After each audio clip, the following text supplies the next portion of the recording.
بالله من الشيطان الرجيم. بسم الله الرحمن الرحيم.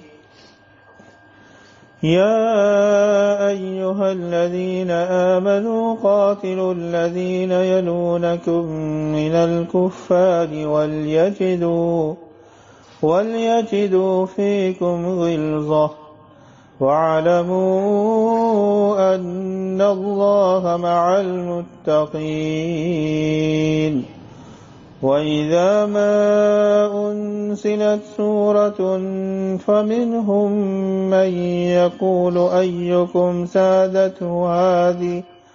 زادته هذه إيمانا فأما الذين آمنوا فزادتهم إيمانا وهم يستبشرون. وأما الذين في قلوبهم مرض فزادتهم رجسا إلى رجسهم وماتوا وهم كافرون. أولا يرون أنهم يفتنون في كل عام مرة أو مرتين ثم لا يتوبون ولا هم يذكرون.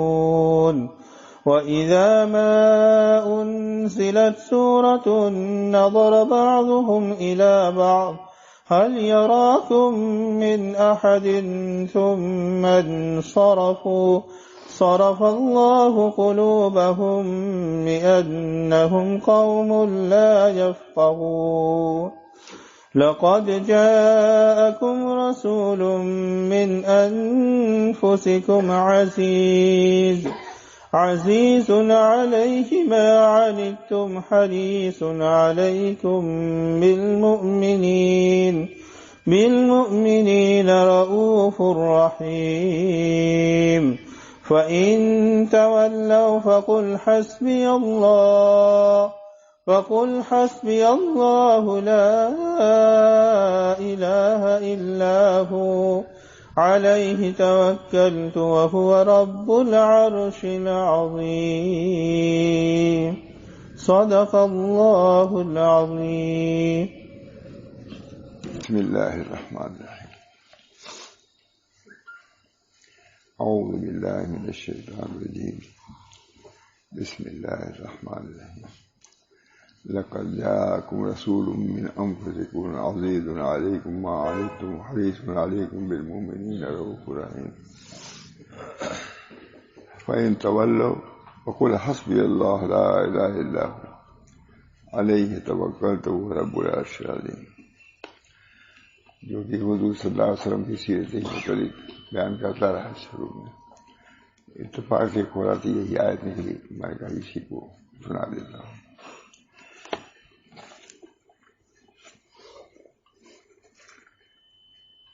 یہ سورۃ توبہ کی آخری آیت ہے۔ سرخی عنوان اس کا یہ قائم کیا ہے، ذکر کمال شفقت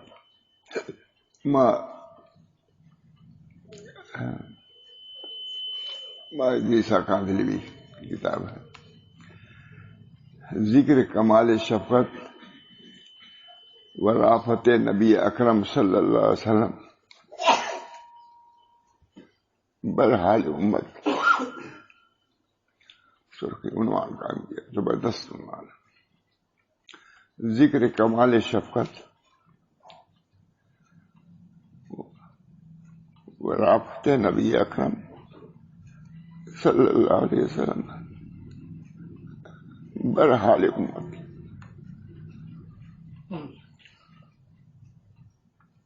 و اتمام حجت بر اہل شقاوت، نبی صلی اللہ علیہ وسلم کی رافت محبت امت کے ساتھ کیسی تھی؟ وہ اتمام حجت بر اہل شقاوت، کفار پر کیسی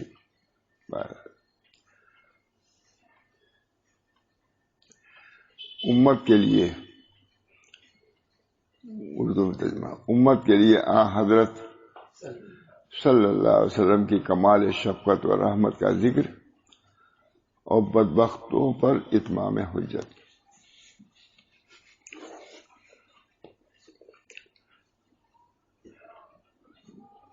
یہ اس سورت کی آخری آیت ہے جس میں حق تعالیٰ نے نبی اکرم صلی اللہ علیہ وسلم کی کمال شفقت و رافت کو بیان فرمایا ہے۔ من جانب اللہ ذہن میں یہ آئی، بس قریب ربیع الاول کا آخری ہے، میں بیان کرتا ہی رہا حضور کا۔ یہ اس سورت کی یعنی سورہ توبہ کی آخری آیت ہے جس میں حق تعالیٰ نے نبی اکرم صلی اللہ علیہ وسلم کی کمال شفقت وہ تمام رافت کو بیان کیا ہے اور بتلا دیا کہ ایسے عظیم الشان اور شفیق مہربان رسول کی آمد سے تم پر اللہ کی حجت پوری ہو گئی۔ امت کو، سارے عالم کو امت ہے، امت سب امت ہے، پوری دنیا والوں پر حجت ہے۔ یہ ایسے عظیم الشان اور شفیق اور مہربان رسول اللہ صلی اللہ علیہ وسلم کی آمد سے تم پر اللہ کی حجت پوری ہو گئی، اور جہاد جیسے حکم سے جو نفس پر شاک اور گراں ہوتا ہے اس سے گھبرانا نہیں چاہیے، تو آئے گا۔ اس لیے جس طرح طبیب حاذق اور مشفق و مہربان کسی وقت مریض کو تلخ دوا کے استعمال کا حکم دیتا ہے، اور مہربان باپ اولاد کو بغرض تعدیب و تربیت بعد ناگوار خاطر چیزوں کا حکم دیتا ہے، اسی طرح خدا تعالیٰ نے رسول اللہ صلی اللہ علیہ وسلم بعض اوقات تم کو ایسے امور کا حکم دیتا ہے جو نفس پر گراں ہوتا ہے، تعدیب کے لیے، تہذیب کے لیے، اور عقل سلیم کے مطابق ہوتے ہیں۔ طبیب دونوں ہی کام کرتا ہے، کبھی آپریشن بھی کرتا ہے، کبھی تلخ دوا بھی دیتا ہے، کبھی میٹھی دوا بھی دیتا ہے۔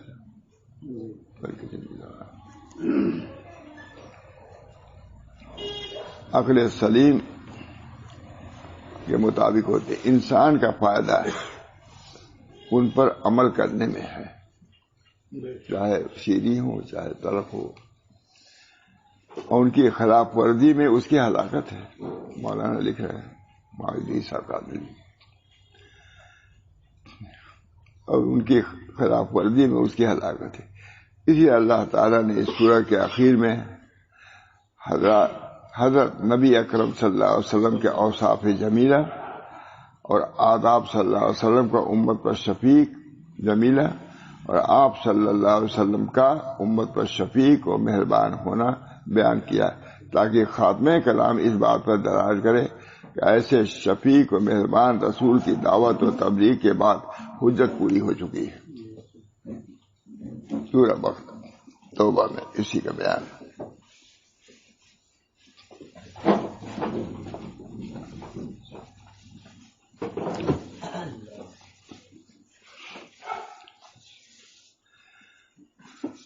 جس طرح طبیب حاذق اور مشفق و مہربان کسی وقت مریض کو تلخ دوا کے استعمال کا حکم دیتا ہے،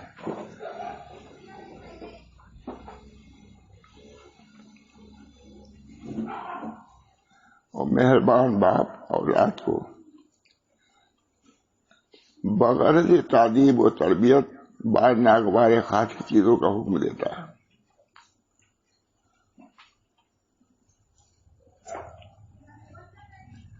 اسی طرح خدا تعالیٰ کا رسول صلی اللہ علیہ وسلم برحق بعض اوقات تم کو ایسے امور کا حکم دیتا ہے جو نفس پر گرا گزرتا ہے، اور عقل سلیم کے مطابق جو نفس پر گزرا اور عقل سلیم کے مطابق ہوتا ہے۔ انسان کا فائدہ اسی پر عمل کرنے میں ہے۔ کچھ تلخ چیزیں بھی آئیں گی لطف و کرم کے ساتھ ساتھ، جیسے باپ تعدیب کے لیے کبھی جھڑک دیتا ہے، ناگواری کا اظہار کرتا ہے۔ یہ کتاب تربیت کی کتاب ہے، دستور ہے، تربیت کا دستور نامہ دستور المسلمین بلکہ والناس دستور الناس، انسان کا فائدہ اس پر عمل کرنے میں ہے اور ان کی خلاف ورزی میں اس کی ہلاکت ہے۔ اس لیے اللہ تعالیٰ نے اس سورہ کے آخر میں حضرت صلی اللہ علیہ وسلم کے اوصاف جمیلہ اور آپ صلی اللہ علیہ وسلم کا امت پر شفیق و مہربان ہونا بیان کیا، تاکہ خاتمہ کلام اس بات پر دلالت کرے کہ ایسے مشفق و مہربان رسول اللہ صلی اللہ علیہ وسلم کی دعوت و تبلیغ کے بعد حجت پوری ہو چکی ہے۔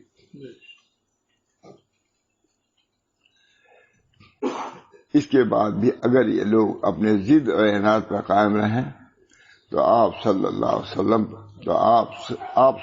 وسلم اللہ پر توکل کیجیے۔ اللہ تعالیٰ آپ کو کافی ہے، ان کے شر سے محفوظ، ان کے شر سے محافظ اور نگہبان ہیں۔ ان معاندین کی ذرہ برابر پرواہ نہ کیجیے۔ صلی اللہ تعالی علیہ وعلی آلہ وصحبہ وبارک وسلم۔ یا یوں کہو کہ گزشتہ آیات میں منافقین کے عناد اور تکبر کا ذکر تھا کہ وہ حضرت صلی اللہ علیہ وسلم کے اتباع کو اپنے لیے باعث عار سمجھتے تھے۔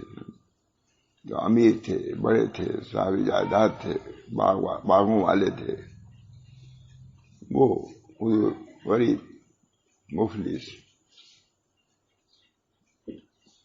ان کے اتباع میں ان کو بہت آ رہا تھا۔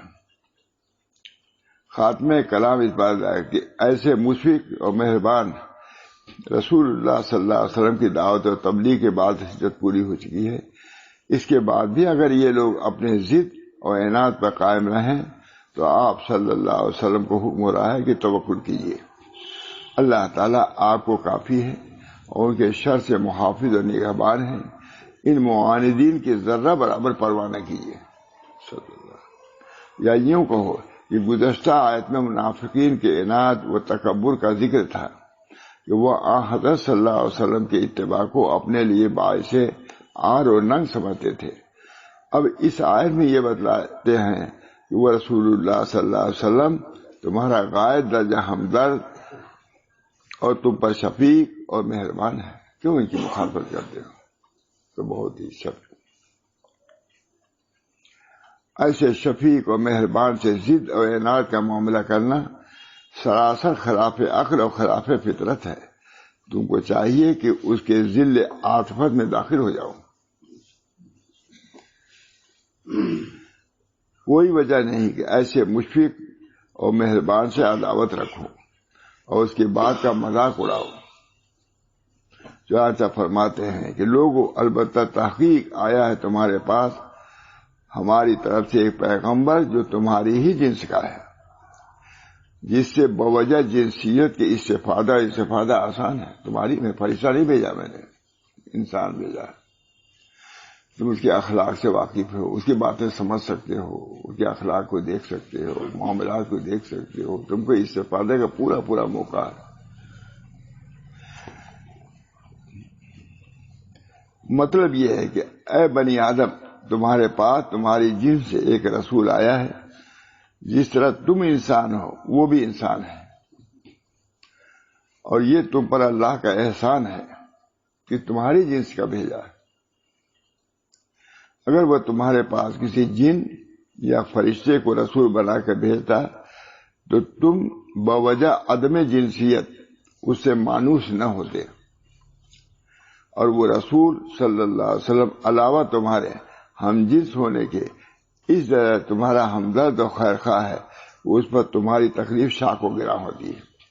ایک تو تمہارے جنس کا ہے، تو ہم جنس بھی تو آپس میں عداوت ہے، کتنی عداوت ہے اس زمانے میں، ہم جنسوں میں بھی ہے، لیکن یہاں صاف کر دیا ہے کہ ہم جنس ہونے سے ضروری نہیں کہ تمہارا مشفق بھی ہو، تمہارا دوست بھی ہو۔ اللہ تعالیٰ فرما رہا ہے ہم جنس ہونا ہی کافی نہیں ہے، ہم جنس تو ایک موافقت کے لیے ہے، تم اس کی بات سمجھ لو گے، لیکن وہ ہم جنس ایسا ہے جو تمہارے بس شفیق ہے۔ اور وہ رسول علاوہ تمہارے ہم جنس ہونے کے اس درجہ تمہارا ہمدرد اور خیر خواہ ہے، اس پر تمہاری تکلیف شاق ہو گیا، ذرا سا کوئی تکلیف ہوتی ہے اس کو شاق ہوتا ہے. اور ایک صفت اس رسول کی یہ ہے کہ وہ تمہاری بھلائی اور ہدایت پر غائب درجہ حریص ہے. جو کہ پورے ربیع الاول میں حضوری کی سیرت اتفاق نگاہتی ہے. میرے من کا یہی سنا دوں گا اللہ کی طرف سے. یہ اللہ سے بڑھ کے کون بیان کرے گا اپنے محبوب کی صفت, اپنے رسول کی صفت. دفتر کے دفتر, لیکن اس کے برابر ہو سکتا ہے کیا؟ تمہارے جنس کا ہے, اس وجہ سے تم کو شکر ادا کرنا چاہیے. اور جنس کا ہونا بھی کافی نہیں ہے کہ ہم درد غم خار ہو. ہم جنسی تو کتنی عداوت ہو رہی ہے ایک دوسرے سے, نہیں, وہ ہم جنس ایسا ہے جو بس شفیق ہے, مہربان ہے, تمہاری تکلیف شاق و گناہ ہے. اور ایک صفت اس رسول کی یہ ہے کہ تمہاری بھلائی اور ہدایت پر غائب درجہ حریص ہے. غائب درجہ حریص. یہ حالت تو سب کے ساتھ ہے, اور خاص کر سب کے ساتھ ہے, تمام مخلوق خدا, اور خاص کر اہل ایمان پر تو حد درجہ شفیق و مہربان ہے. ایسے شفیق و مہربان رسول کے اتباع سے انصراف اور انحراف تو کمال ابلیسی ہے. اب یہی کمال بیوقوفی کی حد ہے کہ ایسا شفیق مہربان کوئی ہے اور اسی سے دشمنی. انتہائی بیوقوفی کی بات ہے. بس اگر اس رافت اور رحمت کے مشاہدے کے بعد بھی آپ صلی اللہ علیہ وسلم کی اتباع سے روگردانی کرے اور اپنی دیرینہ عداوت پر قائم رہے. بھائی 40 سال سے پہلے جو کچھ کیا جو ہو, اب تو وہ رسول ہے, تو پر شفیق ہے. کہتے ہیں اور آپ کہیے کہ مجھے آپ کے اتباع سے روگردانی کرے اور اپنی دیرینہ عداوت پر قائم رہیں, تو آپ کہہ دیجئے کہ مجھے اللہ کافی ہے. بس حسب اللہ, وہ تمہارے شر سے کفایت کرے گا اور مجھے تم پر غالب کرے گا. صاف کر دو, وہ میرا کافی معین و مددگار ہے. مجھے تمہاری عداوت کی کوئی پرواہ نہیں. اللہ کے سوا کوئی معبود نہیں جو نفع و ضرر کا مالک ہو. ایمان, اللہ کے سوا کوئی معبود نہیں جو نفع و ضرر کا مالک ہو. میں اسی کے ذات پاک پر بھروسہ رکھتا ہوں. میں نے اپنا سب کام اسی کے سپرد کر دیا ہے, اور وہ عرش عظیم کا مالک ہے. اور عرش عظیم تمام کائنات کو محیط ہے. بس جو عرش عظیم کے مالک پر بھروسہ کرے اسے کوئی ضرر نہیں پہنچا سکتا. کوئی ضرر.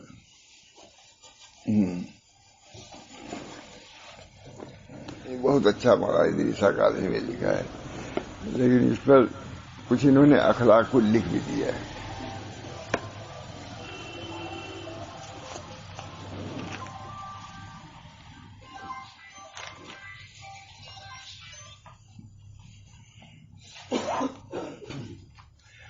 تھوڑا سا ہے, اس کو اردو میں صاف لکھا ہے انہوں نے. رسول اللہ صلی اللہ علیہ وسلم کے صفات عالیہ اور اخلاق حسنہ کا بیان ہے. کمال نبوت سے سب سنا چکا ہوں, لیکن میں نے کہا اسے بھی سنا دوں. یہ 2 آیتیں ہیں جن پر سورہ توبہ ختم ہو رہی ہے. پہلی آیت میں سیدنا خاتم النبیین صلی اللہ علیہ وسلم کی بعض صفات بیان فرمائی. اول تو یہ فرمایا کہ تمہارے پاس ایک رسول آیا, تمہارے پاس جو بڑے مرتبہ والا رسول ہے, معمولی نہیں. اس پر رسول کی تنقید دلالت کرتی ہے. اور یہ رسول تم ہی میں سے ہے, جس کا ایک مطلب یہ ہے کہ وہ بشر ہے, تمہاری جنس میں سے ہے, اور دوسرا مطلب یہ ہے کہ اہل عرب سے ہے, جو مخاطبین اولین ہیں. اس کا ہم زبان ہے, وہ اس کی باتوں کو سمجھتے ہیں. تیسرا مطلب یہ ہے کہ وہ نسب کے اعتبار سے, مل جل کے رہنے کے اعتبار سے تم ہی میں سے ہیں. ان کے نسب کو, اس کی ذات کو, اس کی صفات کو اچھی طرح تم لوگ جانتے ہو. حضرت جعفر صادق ابو طالب نے نجاشی کے سامنے حضرت مغیرہ نے کسریٰ کے سامنے اس بات کو ان الفاظ میں بیان فرمایا ہے، آپ جن لوگوں میں پیدا ہوئے نبوت سے سرفراز ہونے کے بعد بھی انہی میں رہے، یہ لکھ رہے ہیں، آپ انہی کی زبان میں بات کرتے تھے، جس کی وجہ سے ان لوگوں نے آپ سے استفادہ کرنے اور آپ کی باتیں سننے اور سمجھنے کا خوب موقع ملا۔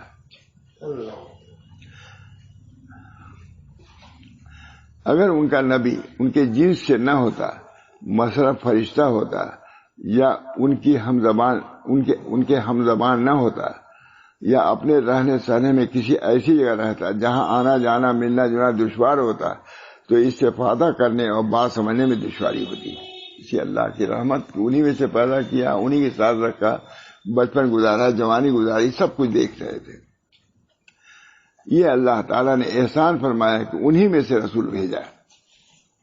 لقد من اللہ ہنی سورہ، جو امت کو جس چیز سے تکلیف ہو وہ آپ کو شاک گزرتی ہے، اور آپ کو اس سے تکلیف ہوتی ہے، اور آپ امت کے نفع کے لیے حریص ہیں۔ آپ کو یہ بھی حصہ ہے کہ جملہ مخاطبین ایمان لے آئے، ظاہر اس سے بڑھ کے کیا خیر خواہی ہوگی، اور یہ بھی حصہ ہے کہ اہل ایمان کے تمام حالات درست ہو جائیں، ظاہری باطنی حالات، صرف یہ نہیں کہ ایمان درست بلکہ حالات معاشی بھی، آخرت بھی سب درست ہو جائے۔ اور آپ کو مومنین کے ساتھ بڑی شفقت ہے، آپ ان کے ساتھ مہربانی کا برتاؤ کرتے ہیں۔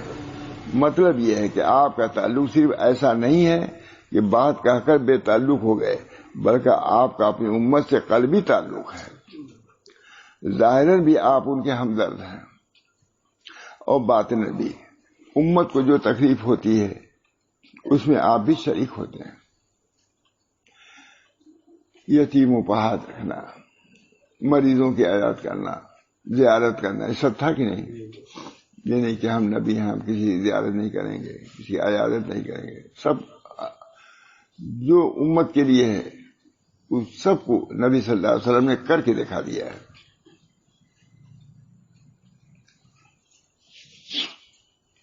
ایک بادی تھی حبشی، وہ رہتی تھی، جھاڑو دیا کرتی تھی، نظر نہیں آئی۔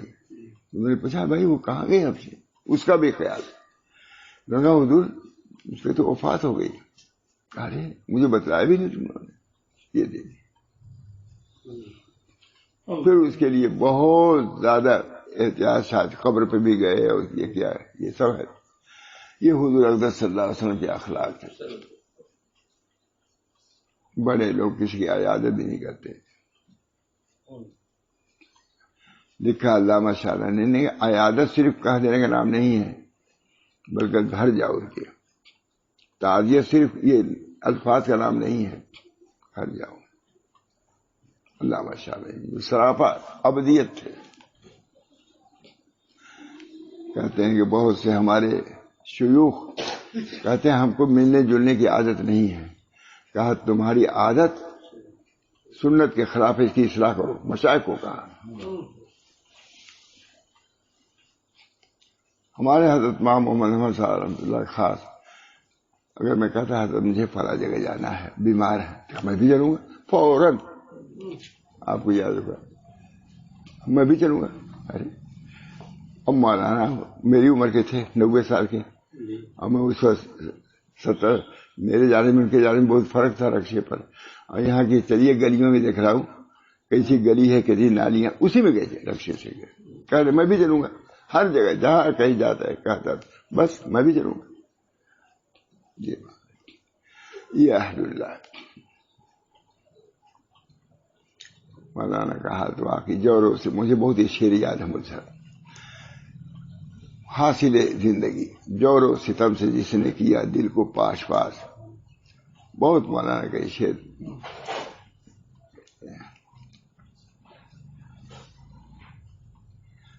جور و ستم سے جس نے کیا دل کو پاش پاش، احمد نے اس کو بھی تہ دل سے دعا دیا۔ بہت اچھا شعر ہے، مجھے یاد آ گیا۔ جور و ستم سے، لفظ کتنا اچھا ہے، ظلم و ستم نہیں، جور کا لفظ ہے۔ جور و ستم سے جس نے کیا دل کو پاش پاش، احمد نے اس کو بھی تہ دل سے دعا دیا.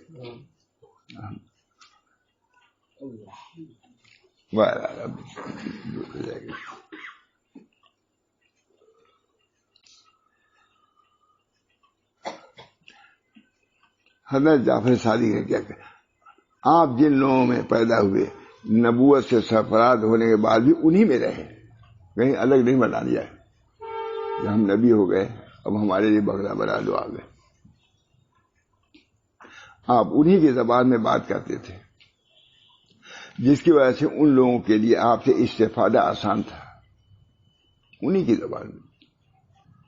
اور آپ کی باتیں سننے اور سمجھنے کا خوب موقع تھا. اگر ان کا نبی ان کے جنس سے نہ ہو، مثلا فرشتہ ہوتا یا ان کے ہم زبان نہ ہوتا، یا اپنے رہنے سہنے میں کسی ایسی جگہ رہتا جہاں آنا جانا ملنا جلنا دشوار ہوتا، تو استفادہ کرنے اور بات سمجھنے میں دشواری ہوتی. انہی میں رکھا، گھر جلدی بنوائے نہیں، مال کوئی اسی گھر میں رہے، اسی سے ہجرت کیا. یہ اللہ تعالیٰ نے احسان فرمایا کہ انہی میں سے رسول بھیجا. لقد من اللہ علی المؤمنین اذ بعث فیہم رسولا من انفسہم. اللہ تعالیٰ نے مومنین پہ احسان فرمایا کہ انہی میں سے ایک رسول بھیجا. آپ کی دیگر صفات بیان کرتے ہوئے ارشاد فرماتے ہیں، حریص علیہم ما عنتم حریص علیکم بالمؤمنین رؤوف رحیم. کتنی عمدہ بات کہ امت کو جس چیز سے تکلیف ہو وہ آپ کو شاق گزرتی تھی، اور آپ کو اس سے تکلیف ہوتی تھی، اور آپ امت کے نفع کے لیے حریص ہیں. آپ کو یہ بھی حص ہے کہ جملہ مخاطبین ایمان لے آئیں، سب سے بڑی.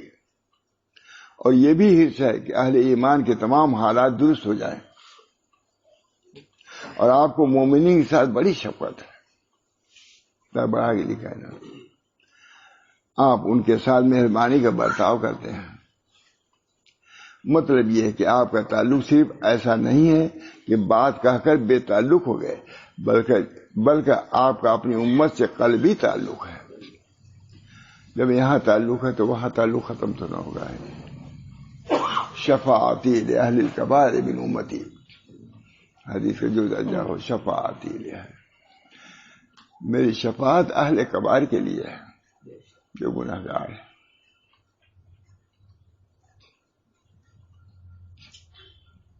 حضور کا بھی حال خود اللہ تعالیٰ کے بارے میں آتا ہے کہ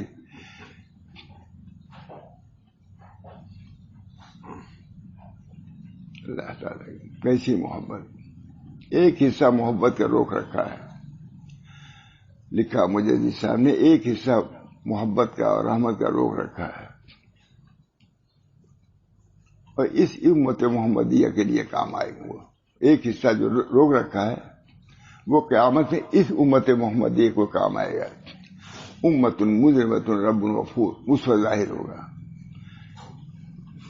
کہتے ہیں کہ جو لوگ کافر ہیں بس کوئی سوال ہی نہیں، جو دیندار ہیں ان کے دین لے جائے گا. جو امت گنہگار ہے ان کو میری شفاعت کام آئے گی، میری رحمت. امت مجرمۃ رب، بہرحال فرماتے ہیں امت کو جس چیز سے تکلیف ہو وہ آپ کو شاق گزرتی ہے، اور آپ کو اس سے تکلیف ہوتی ہے، اور آپ امت کے نفع کے لیے حریص ہیں. آپ کو یہ بھی حص ہے کہ جملہ مخاطبین ایمان لے آئیں، اور یہ بھی حص ہے کہ اہل ایمان کے تمام حالات درست ہو جائیں. آپ کو مومنین کے ساتھ بڑی شفقت ہے، آپ ان کے ساتھ مہربانی کا برتاؤ کرتے ہیں. مطلب یہ ہے کہ آپ کا تعلق صرف ایسا نہیں ہے کہ بات کہہ کر بے تعلق ہو گئے، بلکہ آپ کا اپنی امت سے قلبی تعلق ہے. ظاہراً بھی آپ ان کے ہمدرد ہیں، اور باطناً بھی امت کو جو تکلیف ہوتی ہے اس میں آپ بھی شریک ہوتے تھے، اور اس میں سے کسی کو تکلیف پہنچ جاتی تو آپ کو کڑھن ہوتی تھی. اللہ تعالیٰ نے آپ کو فرمایا وقف جناح کے لیے مومنین، یعنی مومنین کے ساتھ آپ نرمی کا برتاؤ کیجیے. ایک مرتبہ رات کو مدینہ منورہ کے باہر سے کوئی آواز آئی. اہل مدینہ کو اس سے خوف محسوس ہوا. چند آدمی اس کی طرف روانہ ہوئے کہ بھائی شور ہو رہا، چلو دیکھیں. دیکھا رسول اللہ صلی اللہ علیہ وسلم پہلے ہی سے ادھر روانہ ہو چکے تھے. یہ لوگ تو امت بعد میں جا رہی ہے کہ کیا شور ہے، وہ روانہ ہو چکے تھے. یہ لوگ جائے تو آپ آ رہے. آپ نے فرمایا ڈرو نہیں، کوئی بات نہیں، ڈرو نہیں، خود تسلی دیا، جاؤ سو. حضرات صحابہ میں کسی کو تکلیف ہو جاتی تو اس کے لیے فکر مند ہوتے تھے، عیادت کے تشریف لے جاتے تھے. وہی میں نے ایک دن کہا تھا، اب بھی معلوم کرتے ہیں عیادت کی اسی بات آئی تھی ماں محمد احمد صاحب کی طرح. میں کوئی کہتا حضرت میں فلاں جگہ جانا ہے، فلاں آدمی بیمار تو میں بھی چلوں گا. انہیں بالکل یہی جملہ لے رکھ. اور کہتے تھے کہ دیکھیے آپ یہ نہ کہا کیجیے ہم فلاں جگہ جائیں گے، رکشا لے کے آ جائے، رکشا بلا لیا کیجیے اور کہیے فلاں جگہ چلنا چلو، یہ کہا کیجیے. کبھی یہ نہیں کہیے کہ میں وہاں جا رہا ہوں یہ کروں. محبت کہ جہاں آپ تھا میں جاؤں.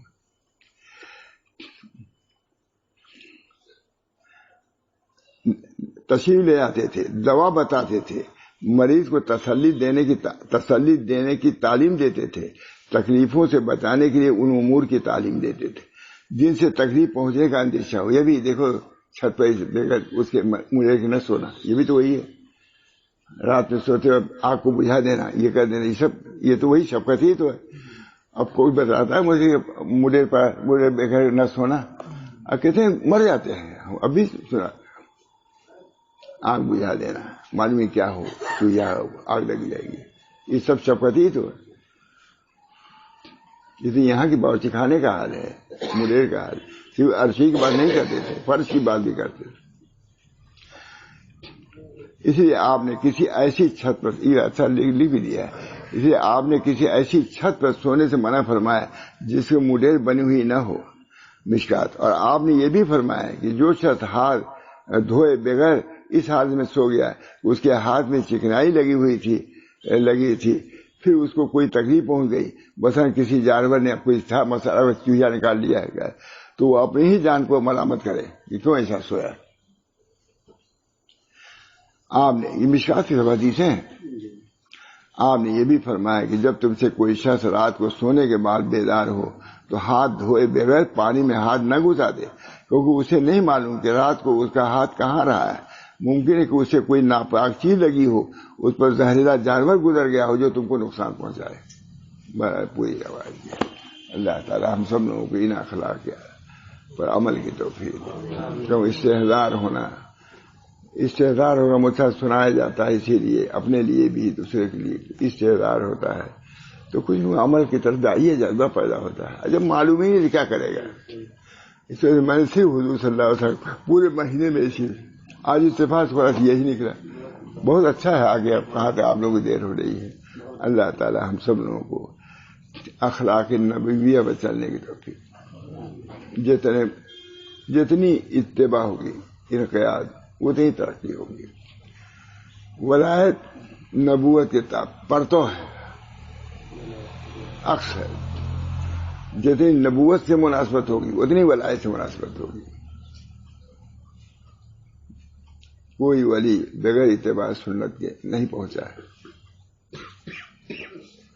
اللہ تعالیٰ نبی صلی اللہ علیہ وسلم معیار اور مقیاس مثال بنا کے بھیجا ہے. اللہ تعالیٰ ہم سب لوگوں کو اس کی توفیق دے اتباع کی.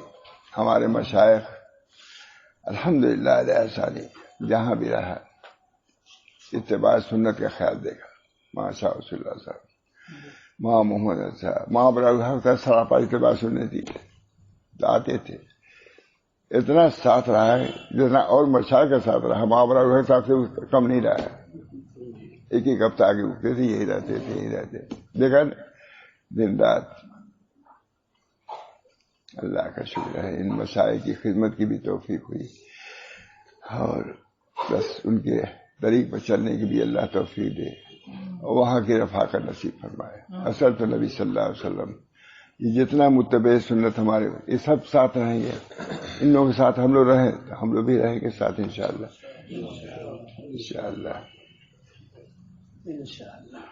حضرت تھانوی نے فرمایا کہ بھائی اگر وہاں رہنا چاہتے ہیں تو دل میں بیٹھ جاؤ ایسے لوگوں کے.